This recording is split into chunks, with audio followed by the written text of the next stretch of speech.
Welcome into episode 2 of still no name, but it's not the Jett.Garrett show. Um, you could say a few things happened over the last couple of days. It's Friday, January 2nd, here in beautiful southern Indiana. We're going to get into a lot today. Transfer portal officially opens up today.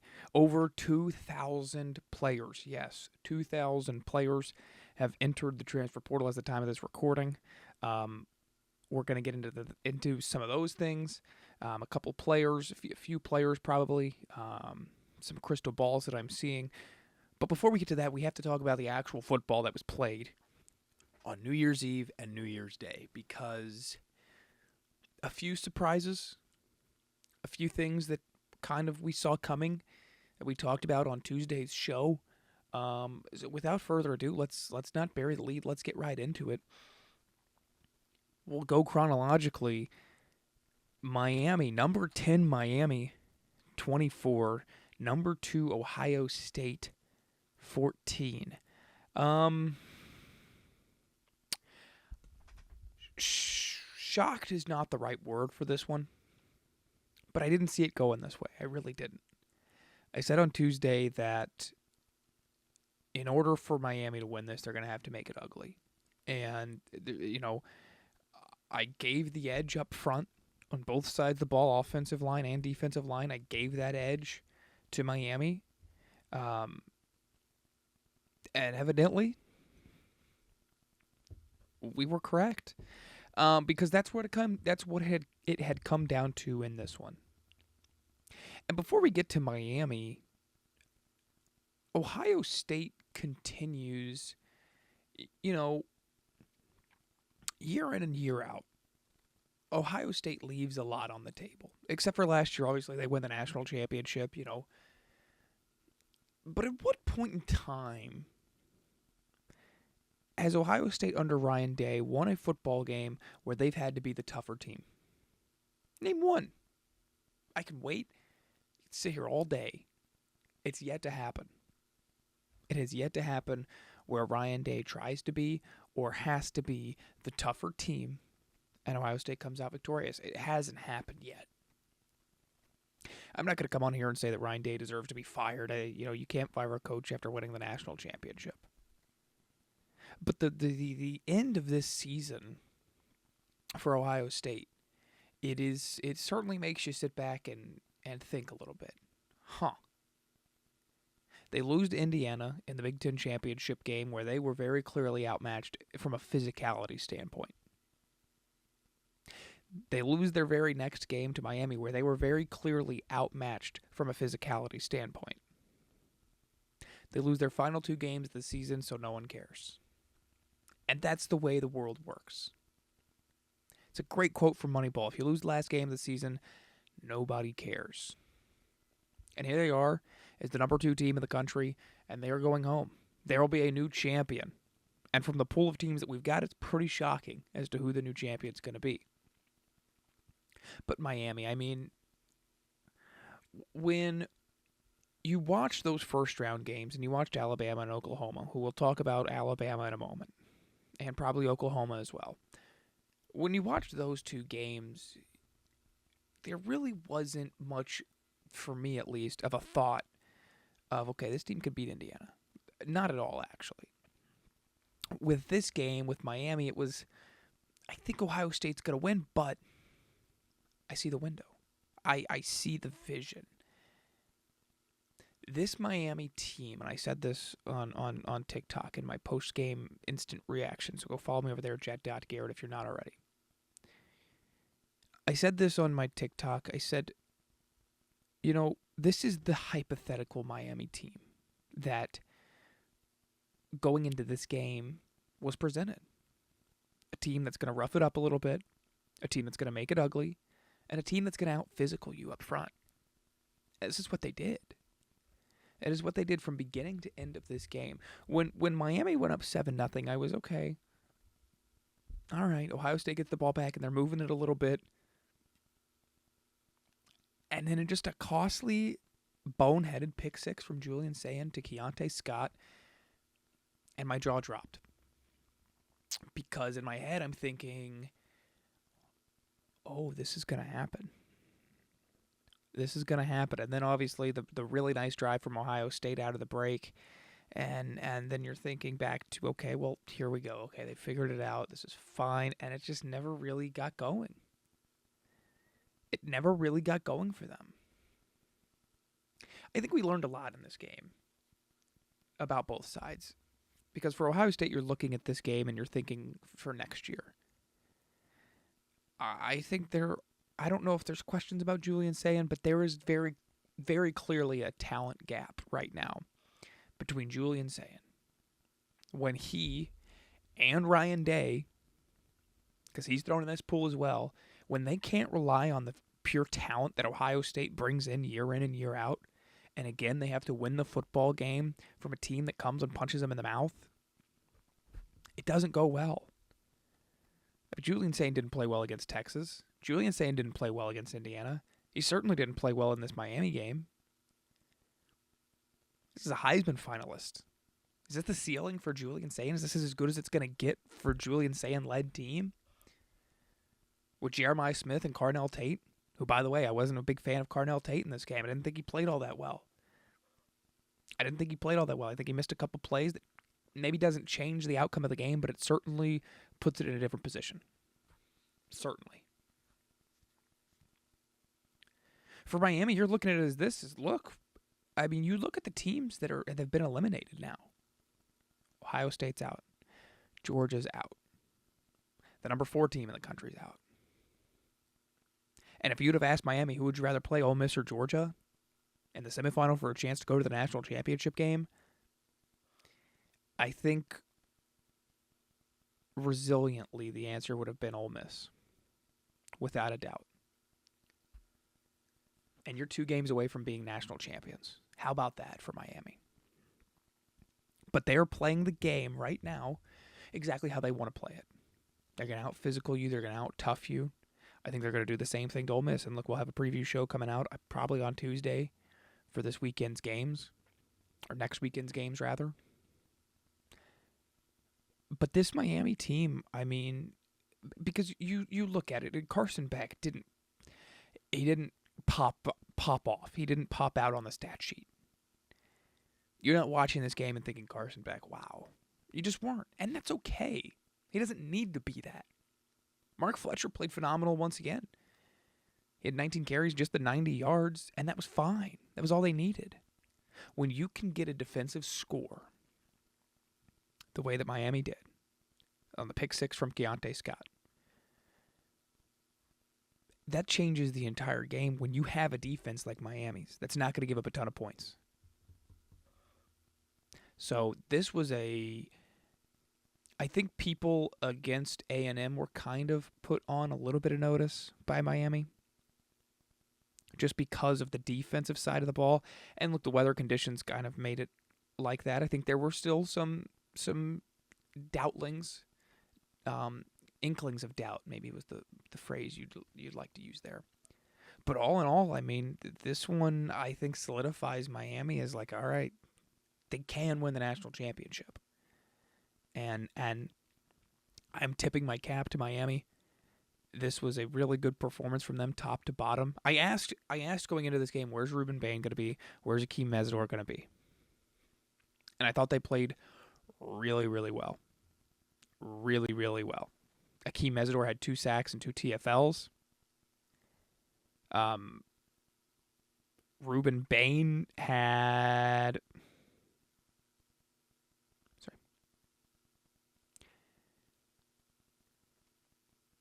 Ruben Bain had a sack and 1.5 TFLs. You're getting your 2 guys combining for 3 sacks.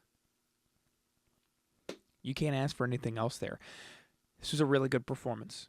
This is the kind of game that Miami needed to come out and have to leave no doubt. Because I think if they were playing Georgia in this next round, I still think a lot of people would take Miami. I firmly believe that. So good on Miami. We will check back in on them. If you're Ohio State, I think that there are some red flags going up moving into next season. I really do believe that. Moving on, we are going to stay in chronological order Number 5, Oregon, 23. Number 4, Texas Tech, 0. Yes, 0. For the first time ever, a team in the college football playoff has been shut out. This surprised me. This is a shocker for me. And it's not a shocker that Oregon won, because I talked very highly of Oregon going into this game. And before we get into this game, I do want to victory lap a little bit, because I did say, do not bet on Oregon to win this game, despite me thinking that they were going to win this game. Do not bet on Oregon to win this game. Bet on them to win the national championship at plus 700. And the odds have it was at plus 490 last night. At one point in time, it is now plus 300, give or take, wherever you want to look. So I'll say this. Oregon looked pretty solid. Plus 320 right now on FanDuel. Plus 320 on FanDuel right now for Oregon. Those odds have been sliced over half. Over half. This was a defensive matchup. 100% top to bottom. This was a defensive matchup. Because I thought Texas Tech's defense played pretty well. I really did. I really thought that Texas Tech had a good defensive showing. If you want to take away the late touchdown, like that was the only touchdown that Texas Tech's defense had given up after they went for it on 4th and 10 from their own 20. So I'm not going to hold that against them. It was 16-0, and they hadn't given up a touchdown. The Texas Tech defense put themselves in a position to win this football game. 100%. David Bailey's phenomenal. David Bailey in that first half, and he I don't want to say he went quiet in the second half, because you certainly knew he was there.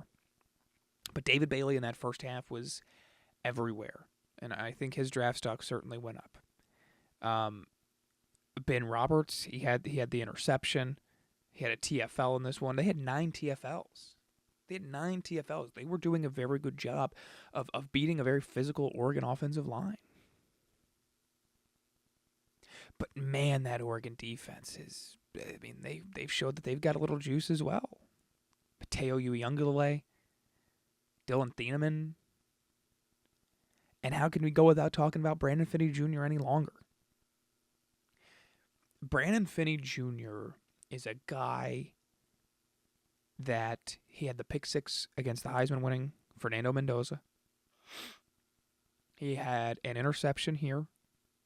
He had 2 interceptions in this game. One of them in the end zone. He had a fumble recovery. And he's a true freshman. Started every single game for Oregon this past season. Brandon Finney Jr. is the kind of guy that is going to be talked about a lot during this offseason.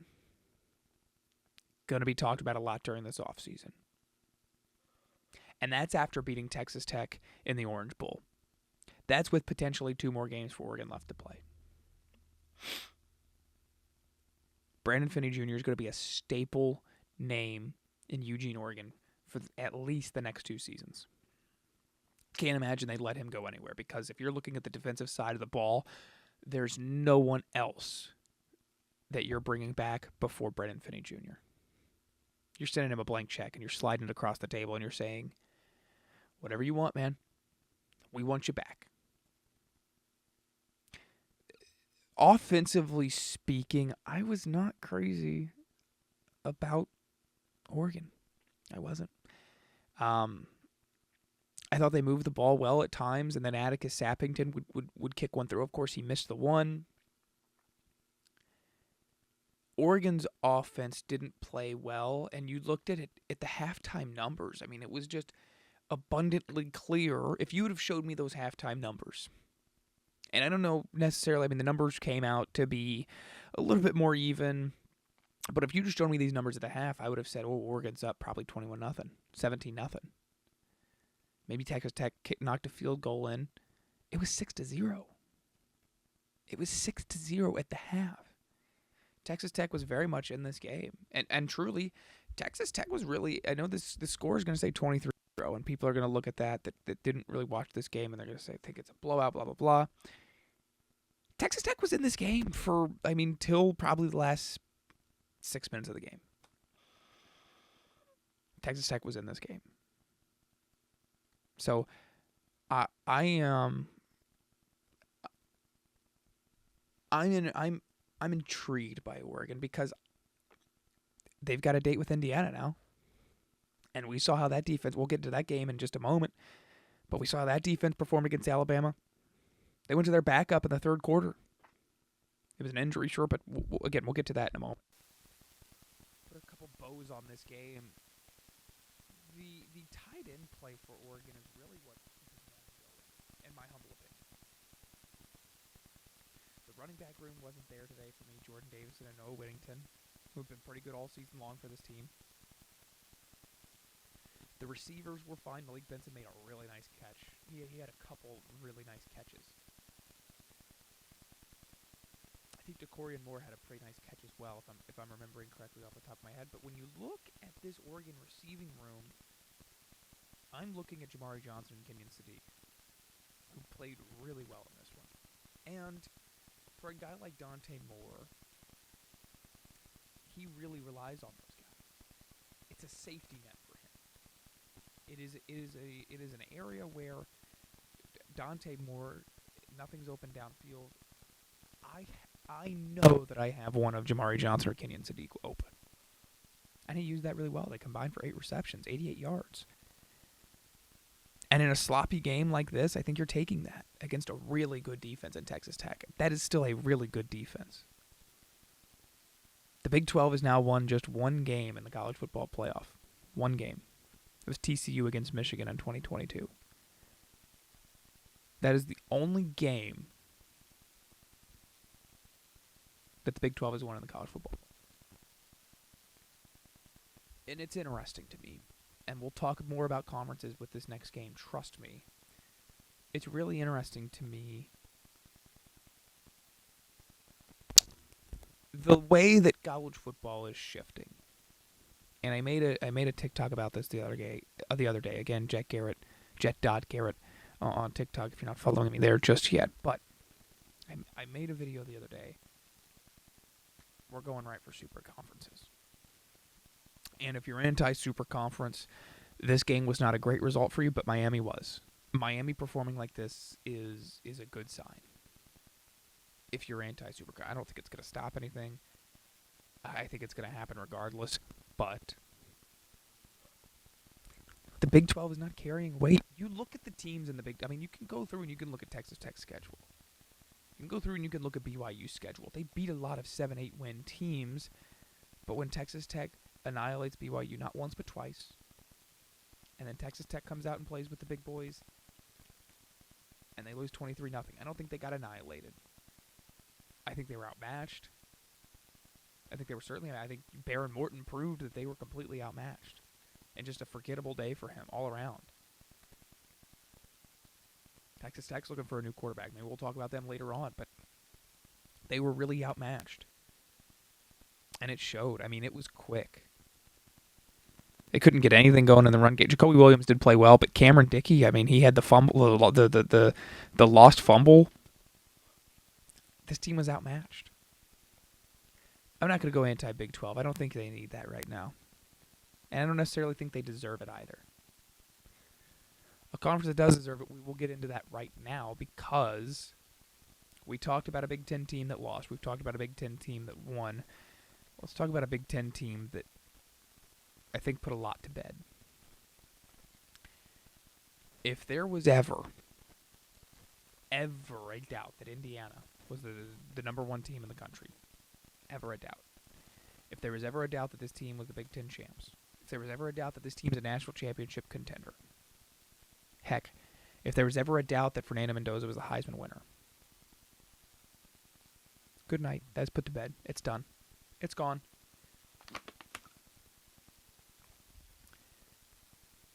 This was domination. This was complete and utter domination. No two ways about it. Nothing you can say. This was a dominating game. Alabama's leading rusher in this one, They had 23 total yards in this game. Their leading rusher, Ty Simpson, who didn't play the last quarter and a half of this football game. He had 3 carries for 17 yards. By the way, if you're counting, Indiana had 215 rushing yards. They ran the ball 50 times. They ran the ball 50 times, 50 times, for 215 yards and 2 touchdowns. They averaged 4.3 yards per carry. Now, of course, that includes Alberto Mendoza and then Fernando Mendoza, who would have taken a couple sacks. Nonetheless, 215. They ran for nearly 200 more yards than Alabama.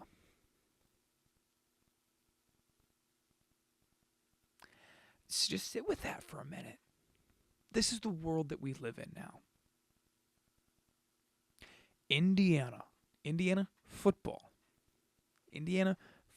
beat Alabama football 38-3 in the Rose Bowl.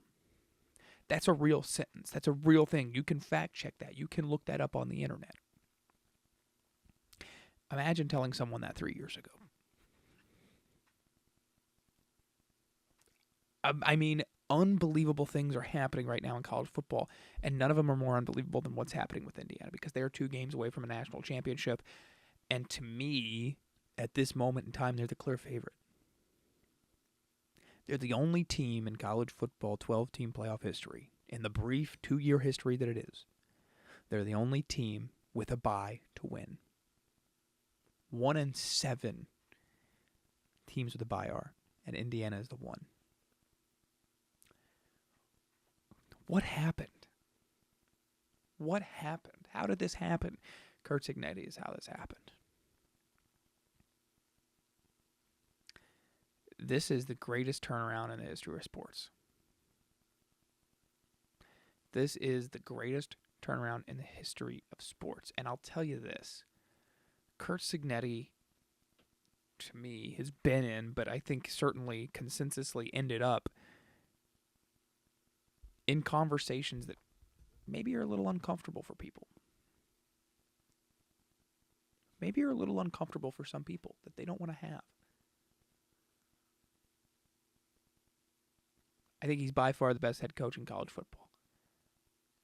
I would throw, Marcus Freeman in there. I would throw Dan Lanning. I guess you could throw him in there. Ryan Day. Maybe Kirby Smart, but I've got conversations to have about him in a moment. All those guys I just named are competing for second. Because Curt Cignetti is number 1. And it's not close. It's not close. It's not even close.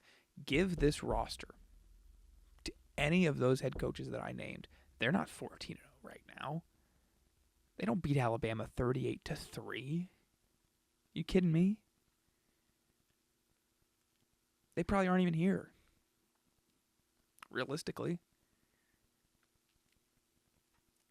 It's true.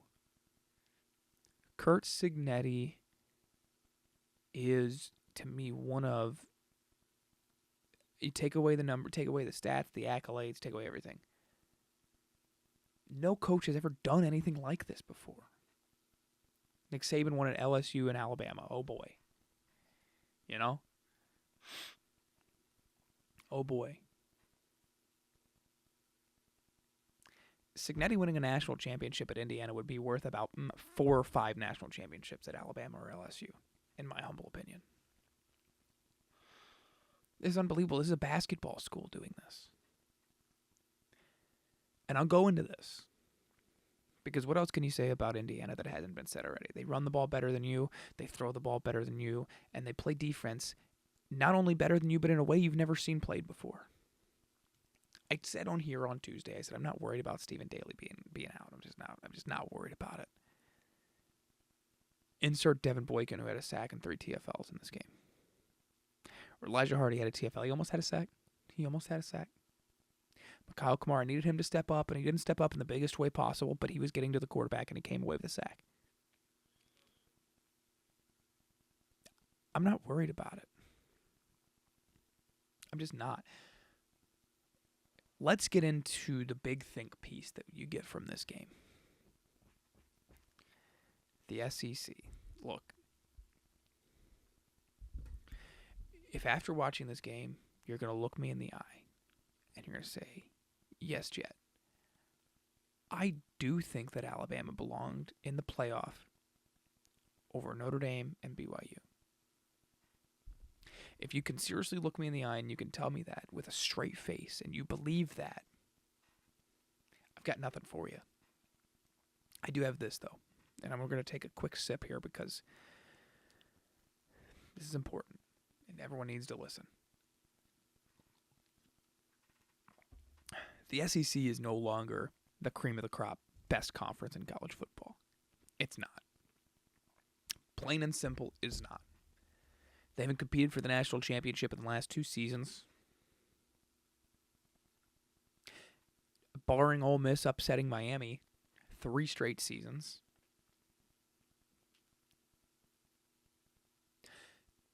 Alabama this past season. I mean, let's look at before we get into Alabama, let's just look at the SEC as a whole. They've won 1 bowl game against non-SEC teams. Texas over Michigan, a team that doesn't have that, they're completely in shambles. Who's even coaching them? Wink Martindale, but Biff Poggi?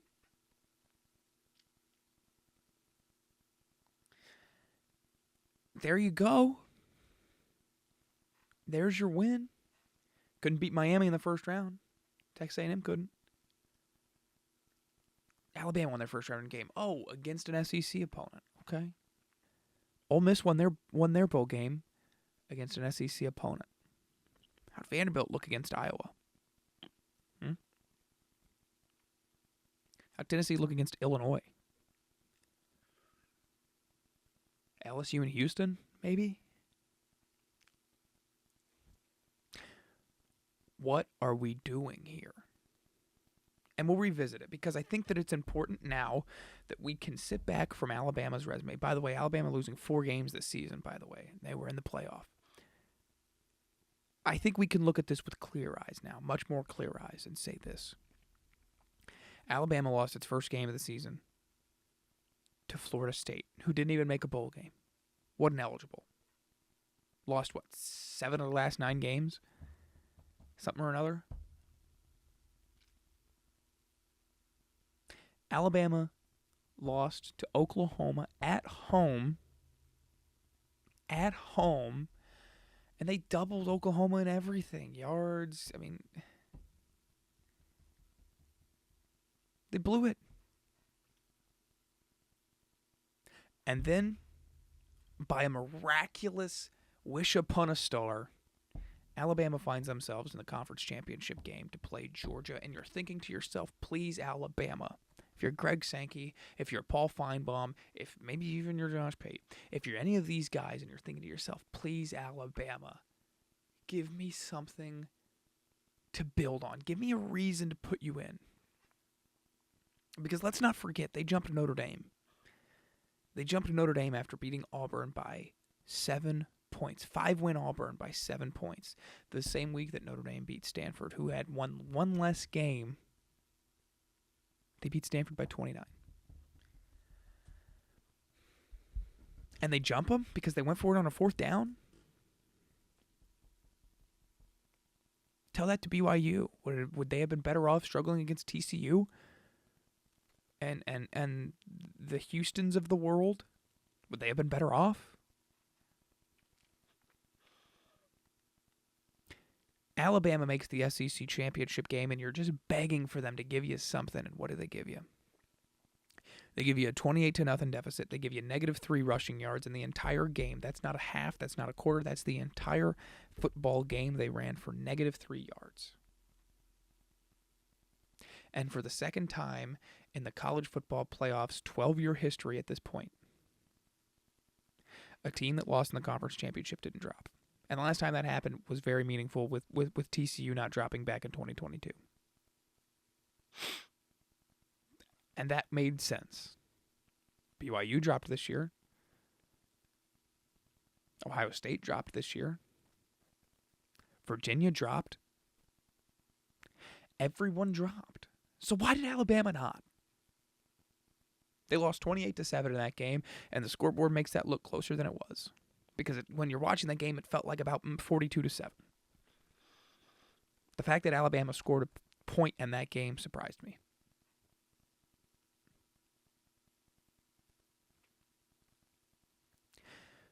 Why did they get in?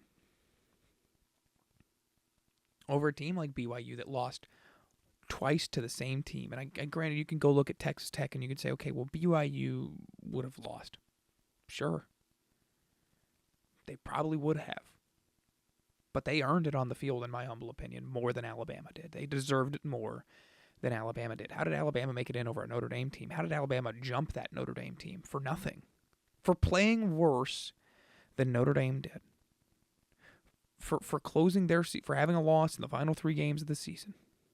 By the way, Notre Dame won 10 straight football games by an average score of about 30 points. Dominated every team that they played, except for, Boston College. They left a few points on the board, whatever. Dominated everyone. And their 2 losses were to who? Miami, on the road, and C.J. Carr's first career start. By 3 points, on the road. Had a chance to go win the football game.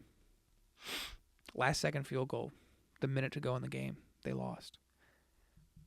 Texas A&M by 1 point. You're telling me they lost to 2 playoff teams by a combined 4 points? Alabama lost to Florida State by 14. They lost to Georgia by 21. We put them in. There's logos on helmets. In this case, there's numbers on helmets. That's why Alabama got in.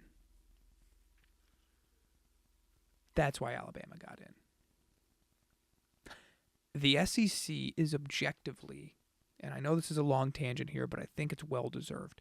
The SEC has objectively been the worst Power 4 conference during bowl season, and I hope to everything that this is a lesson moving forward. And it won't be. It won't be, because there's things beyond just the sport, and there's things beyond just the fan. There's things just beyond it. TV deals, talking heads on ESPN. I saw Cam Newton this morning saying, well, you know what? Just no matter how good Curt Cignetti in Indiana is, I'm still going to watch the SEC over all the other conferences. Well, listen, if that's your choice, if that's your decision, that's fine. But I don't think that your opinion should be platformed on ESPN. That's my humble opinion. That's all there is to it. These last couple of weeks have been an absolute shellacking for the SEC. And the prominence of the SEC grew with Alabama, and it's going to die here with Alabama. And it should. This was the nail in the coffin for me for the SEC. As this power conference, we need to put Greg Sankey putting 7 teams in here. Would Notre Dame have won this game? Probably not. Can't imagine. With how good Indiana is, can't imagine that Notre Dame would have beaten this Indiana team in the Rose Bowl. But I'll tell you this. They would not have lost by 35 points. Not a chance. In fact, they probably would have been the 10. It should have went your 8, 9, 10 should have been 8 Miami and either 9 or 10 BYU or Notre Dame. We don't need Oklahoma in there. We didn't need Alabama. We didn't need either of those 2 teams in here. Didn't need it. And in a world, you're probably looking at Notre Dame, Ole Miss for a chance to go to the national championship. Miami would have played this team closer. BYU, I think the jury's still out. Miami would have played this team much closer. Miami would dog walk Alabama, and I think Notre Dame would too. BYU, I think this Big 12 stuff actually matters. I do. I really do. Long story short, let's be better moving forward. Please. Let's maybe go back to computers. Felt like they knew more about what's going on than the people that sit behind a closed door and make decisions for everyone else. And let's keep going with the SEC here. Let's talk about Number 6, Ole Miss, 39. Number 3, Georgia, 34. Now listen.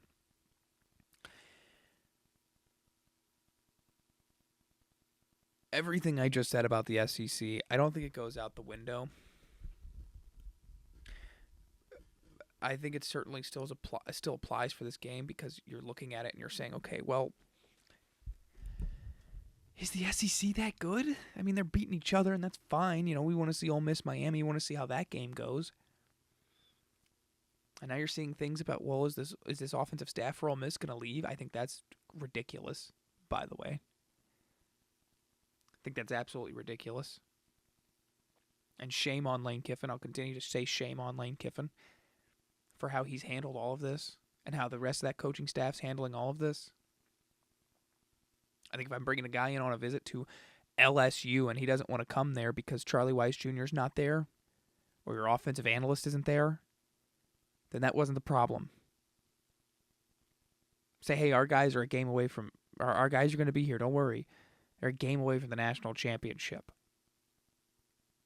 You want to be a part of that?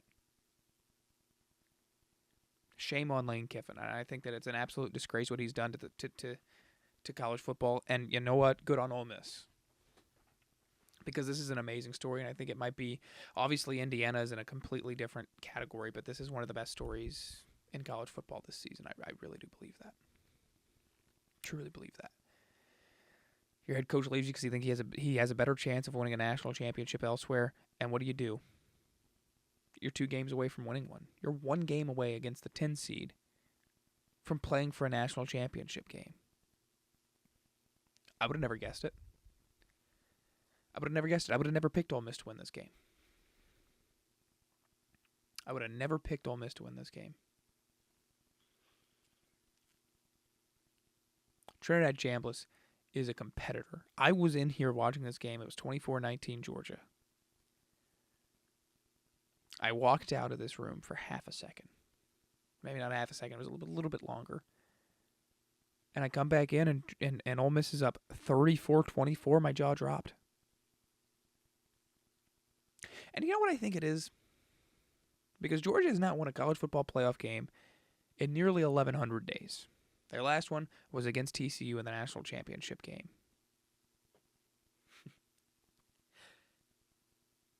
What have they done since then? They lost in the SEC championship game to Alabama and missed. They lose to Notre Dame in the Sugar Bowl last year. They lose to Ole Miss in the Sugar Bowl this year. How about that? How about that? This is one of those games.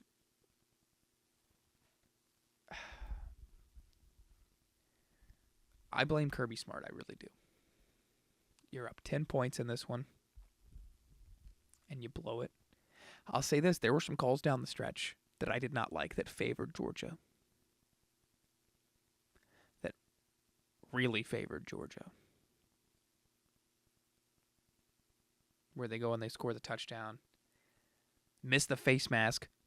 Maybe one of the more obvious face masks you're ever going to see. And while we're there, how about Kawan Lacey? How good was he in this game? I wasn't sure. I'd heard rumblings of a shoulder injury. He looked fine to me. 98 yards, 4.5 yards a carry, a couple touchdowns. That receiving room looked great. The defense, the jury's still out on the defense. The jury is still out on the defense, but 9 TFLs, I think you're taking that. They outperformed Georgia's defense. Really good performance here from Ole Miss, and I don't even know how I feel. Like I don't want to spoil anything that for my prediction show on Tuesday, but I'm gonna need to be talked into it. Kirby Smart going for it on 4th and 3 in your own territory that early in the game, that's a head scratcher to me. That's a what are you doing? Because he got outcoached by Freeman last season. Absolutely got outcoached by Freeman in the Sugar Bowl last year. Now you're getting outcoached by Pete Golding this year. His second game ever as a college football head coach. You got outcoached by him. You're the SEC champion. What are you doing? Ole Miss put a lot of people on notice, I think. That offensive staff better stay there. For the integrity of college football, that offensive staff better stay there. Look, I don't think there's too much more to say about that. Plus, I want to take some time and talk about the transfer portal. We're looking at matchups as follows. Thursday, January 8th at 7:30 Eastern Time. Number 10, Miami versus number 6, Ole Miss. That game will be played in Glendale, Arizona. It will be the Verbo Fiesta Bowl the following evening at 7:30 Eastern Time from Mercedes-Benz Stadium in Atlanta. The Chick-fil-A Peach Bowl, number 5 Oregon, number 1 Indiana, a rematch. We're going to have full breakdowns of this game for you on Tuesday. I believe Tuesday feels right. Certainly Tuesday. And then might do a Saturday show recapping both of them. Cross that bridge when we get there. Let's get into the meat. Let's get into the fun stuff today. I haven't seen anything else happen. Haven't seen anything else happen unless I've missed it. So I think I'm pretty up to date on everything that's going on here. But it looks like we've got some things going on here. Sam Leavitt is maybe the guy we want to start out with here. I've seen a few schools involved with him. Oregon, LSU, two of the usual suspects, but Kentucky. They hire Will Stein, Oregon's offensive coordinator, who is still going to be coaching in the College Football Playoff because, yeah, you're the head coach elsewhere, but you've got a chance to win a national championship. It's not often you get a national championship. So, yeah, good on that offensive staff for staying around there. And Tosh Lapoy as well, the defensive coordinator who's set to go to Cal. Sam Leavitt looking like he might just end up at Kentucky. What a cool story that would be. And I would love to see it. Especially being Leavitt. Leavitt is from Oregon. He's from Portland. It feels like I'm curious what Oregon's going to do. And I'm curious. It kind of depends on Dante Moore. It feels as if he's going to declare for the draft. I can't imagine in next year's class he's going to be in a better position than he would be this season. Feels like he's going to go. Sam Leavitt, certainly a name to keep an eye on. Drew Mestamaker, kind of from the start, I figured he was going to Oklahoma State with head coach Eric Morris, who's going from North Texas to Oklahoma State. Caleb Hawkins, another North Texas guy that I would imagine is going to Oklahoma State as well. It's also looking like Kenny Minchey, quarterback from Notre Dame, looking like he's going to end up at Nebraska. What an interesting transfer. I think there's a lot to unpack with that one because when you look at Kenny Minchey at Notre Dame in a serious position battle with C.J. Carr, who ended up being the starter, and he transfers. He's a redshirt sophomore, transfers, but in his moments he played well, and he can run as well. He's got a good arm. He's very accurate with the football. I like Kenny Minchey a lot, and I think at Nebraska there's obviously more pieces than just Kenny Minchey to kind of build around him, for sure. But Kenny Minchey going to Nebraska would certainly be fun. It would be fun. It'd be good for the Big Ten. They need that, and that's what we want to see. We're seeing some of these Iowa State guys start to be predicted to Penn State. Ben Brahmer, tight end. 100% certainty from On3 here that he's going to end up at Penn State. I would imagine Rocco Beck goes there as well as a lot of these other Iowa State guys. Jontez Williams is an Iowa State guy that looking like he might end up at Notre Dame. He's going to be visiting there next weekend. Josh Hoover from TCU looking like he's going to end up at Indiana along with Turbo Richard, a running back from Boston College.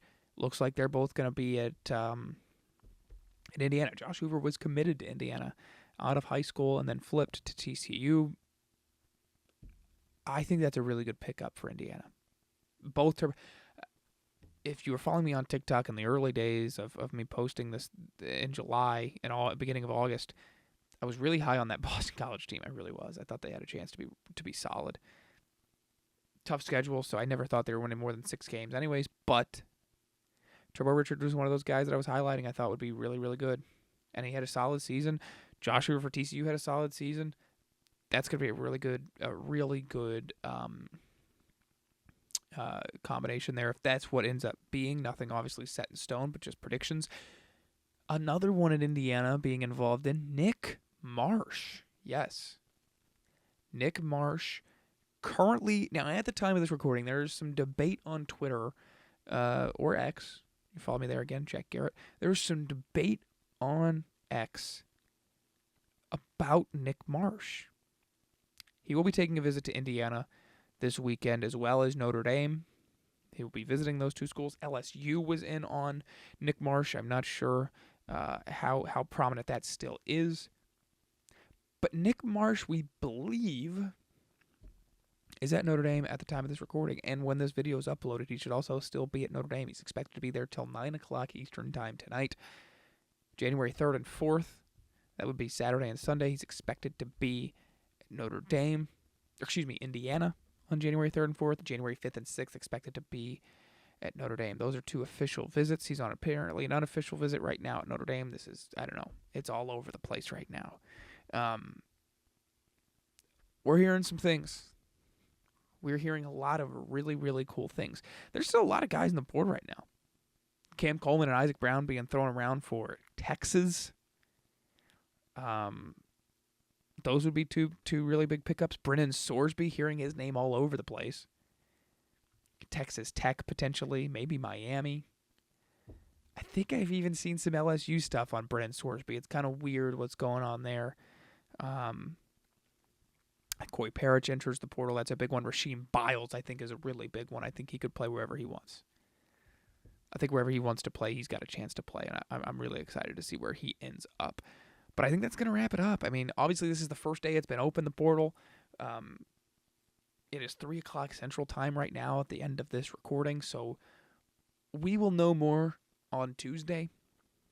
And I would love to go more in depth on that. We're going to do a preview show on Tuesday for the semifinals between Oregon and Indiana and Miami and Ole Miss. A lot going on. I mean, this really does feel like free agency right now with the transfer portal. And as much as college football is kind of strayed away from a lot of things, this is fun. It really is fun, you know. I can understand if maybe you're a Minnesota and you really like Corey Parrish, or you're TCU and you really like Josh Hoover being your quarterback. Well, those are the times, you know.